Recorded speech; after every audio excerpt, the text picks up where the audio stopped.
এবার বলেন, ভোট মানি হলো সাক্ষ্য দেওয়া, সুপারিশ করা, উকিল নিযুক্ত করা, আমানত রক্ষা করা।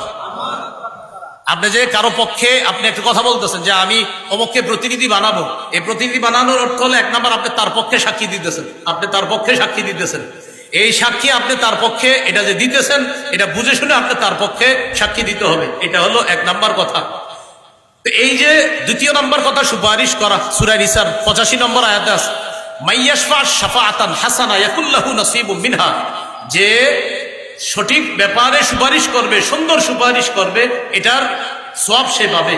ওমাইয়াশফা শাফাআতান সাইয়্যিআ, আর যে ব্যক্তি খারাপ ব্যাপারে সুপারিশ করবে ইয়াকুল্লাহু কিফলুম মিনহা, সে এটার গুনাহের অংশ পাবে। এবার বুঝেন, একজন আল্লাহওয়ালা ব্যক্তি আর একজন খারাপ ব্যক্তি, একজন তাকওয়াবান মানুষ তাকেও চাইলে আমি নির্বাচন করতে পারি, আর একজন খারাপ মানুষ তাকেও নির্বাচন করতে পারি। এই আল্লাহওয়ালা মানুষকে আমি তার পক্ষে কথা বলা মানে হলো ভালো কাজের সুপারিশ করা, খারাপ মানুষের পক্ষে কথা বলা মানে খারাপ কাজে সুপারিশ করা। খারাপ কাজে যদি সুপারিশ করি কিয়ামতের ময়দানে আল্লাহর কাছে আমাকে দাঁড়াতে হবে। তাহলে এক নাম্বার সাক্ষ্য দেওয়া, আমি সাক্ষ্য দিচ্ছি।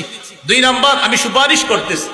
তিন নাম্বার আমি উকিল নিযুক্ত করতেছি, প্রতিনিধি নিযুক্ত করতেছি আমার পক্ষ থেকে।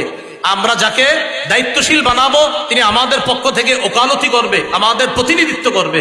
চার নাম্বার আমানত, এটা একটা আমানত। প্রিয় ভাইয়েরা, এই আমানত যেন অপাত্রে না পড়ে। আর মুফতি শফি রহমতুল্লাহ আলাইহি লেখছেন তিনটা: সাক্ষ্য, সুপারিশ আর হলো প্রতিনিধিত্বের অথরিটি প্রদান করা।